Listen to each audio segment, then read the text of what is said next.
Section 3.6, the chain rule, page 4. First thing that we want to do when we see this f of x is the square root of x is to rewrite it so that we don't see the radical, but rather we see this exponent of a 1/2. When we find the derivative, then we'll do the derivative like normal, and this will be 1/2 x to the, subtract 1 from the exponent, negative 1/2, and then put that back into radical form so that we have f prime is 1/2 square root x. Looking at this one over here, again, take this radical and rewrite it so that we have 3 sine x quantity to the 1/2. Now when we do the derivative, the 1/2 is the outside exponent, so we'll bring that down. 1/2, leave the inside alone. 3 sine x to the negative 1/2. And now the inside function, do the derivative of the inside. And the derivative here will be 3 cosine x. And rewriting so that we move this negative exponent back to the denominator. And we will have 3 cosine x over 2 square root 3 sine x. Now, occasionally, some textbooks and sometimes on a multiple choice test, we will see that this square root 3 is rationalized. Not the entire square root 3 sine x, but just the numeric part. If we multiply by square root 3 over square root 3, that's going to give us 3 square root 3 cosine x, and the denominator will have 2, and then square root 3 times square root 3, that's 3, and then square root sine x is left in that radical. These 3's divide out then, and this derivative will be square root 3 cosine x over 2 square root sine x. When we look at number 14, at first glance, we think that these two functions are exactly the same, but be very careful, look closely, they're not. And this one on the left, the x is underneath the radical. This one on the right, the x is not underneath the radical.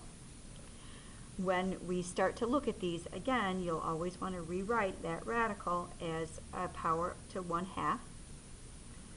So y equals sine of 5x. Now that 5x is to the 1/2, and all of that is inside of the sine. When we look at this, then we have those 3 nested functions. Sine on the outside, 1/2 exponent next layer in, and the third layer in is the 5x. So when we start that derivative, pull that 1/2. Ooh, I lied. Take that back. Outsidemost function is sine, so we'll start there. That will be cosine of its inside. Now we've done the derivative of the sine part. Now do the 1/2 exponent part. So we'll pull that 1/2 down in front. Leave its inside alone to the negative 1/2 power. And then times. Now all the way in the innermost layer, the derivative of the 5x is 5. Cleaning this up a bit, going back to radicals and moving this negative exponent to the denominator. Oh, it looks like this 5 will be in the numerator, so we'll have 5 cosine square root 5x all over 2 square root 5x. There's your derivative. If we look at this next one over here, I'm not going to put that radical into a 1/2 exponent.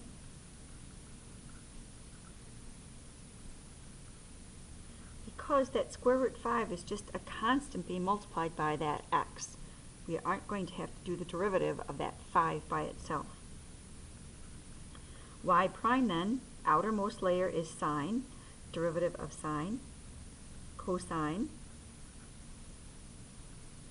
square root 5 times x. Be careful with your handwriting. Make sure you know that that square root ends after the 5. It does not continue over that x. And then times the derivative of the inside. And remembering the square root of 5 is just a constant times an x. So that derivative is just square root 5. Then make this look nicer and put that square root 5 in front. So we have y prime is the square root of 5 times the cosine square root 5 times x. And there's that derivative. This last one down here on page 4, there are 2 ways to do this one, and I'm going to show you both ways, and then you can decide which way you like best, and you go that route. First thing let's do is change this 1 plus x squared as a square root into a 1 plus x squared to the half in the denominator. When you look at this now, you should see a quotient rule and chain rule problem. When we do the derivative then, for the quotient rule, the bottom piece, 1 plus x squared to the half times the derivative of the top, which is 1, minus the top x times the derivative of the bottom, and there's where your chain rule comes into play. Derivative of the bottom, the 1/2, 1 plus x squared to the negative half times the derivative of the inside, that's 2x, all over bottom squared.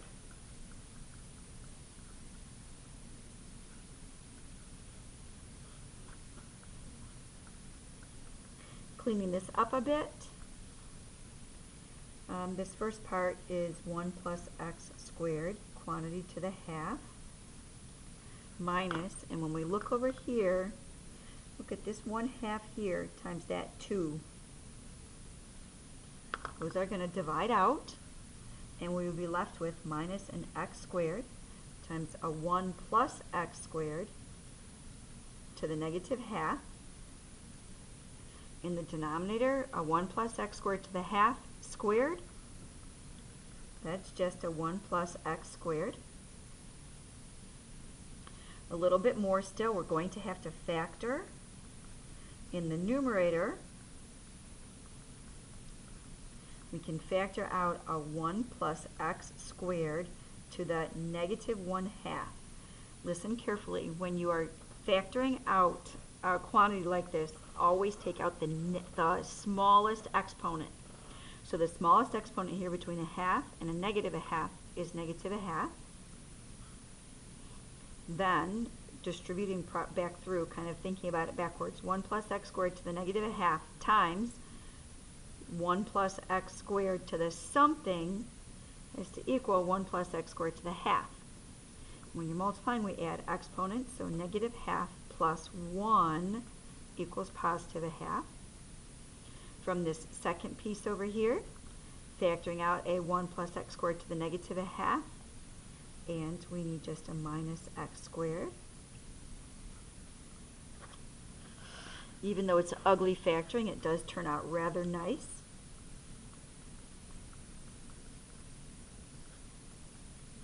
Inside the square brackets here, 1 plus x squared minus x squared, that's 1.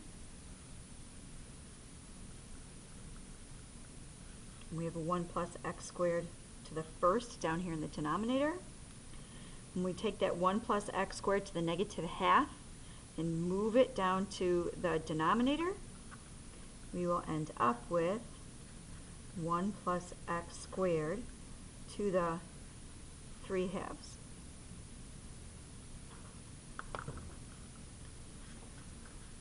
All right, now I told you there were 2 ways to do this.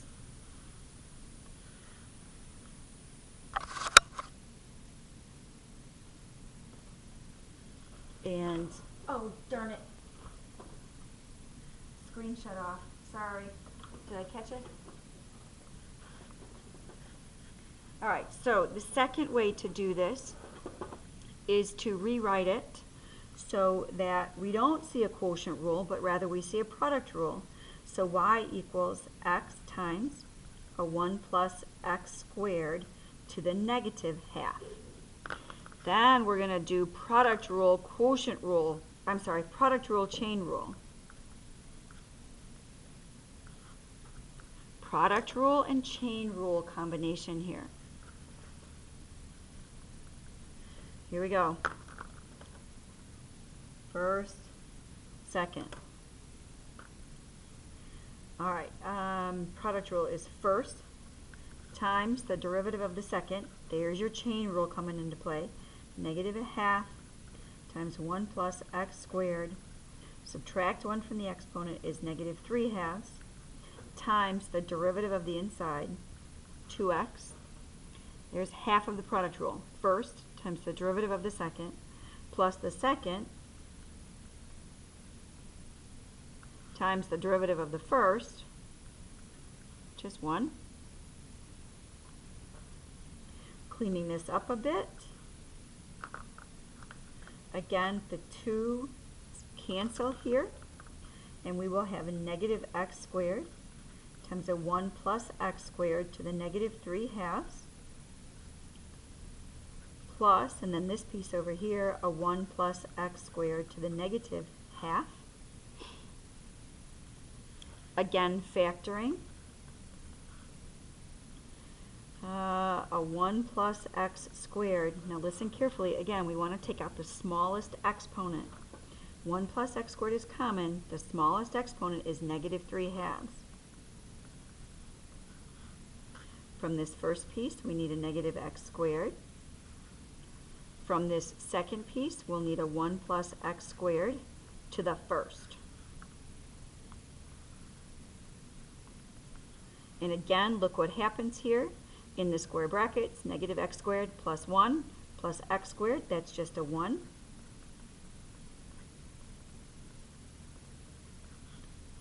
And we are right back where we were down here. 1 over 1 plus x squared to the 3 halves. It makes no difference which route you go, whatever you are most comfortable with. Some people like product rule combinations better. Some people like chain rule combinations better. Whatever makes you happiest.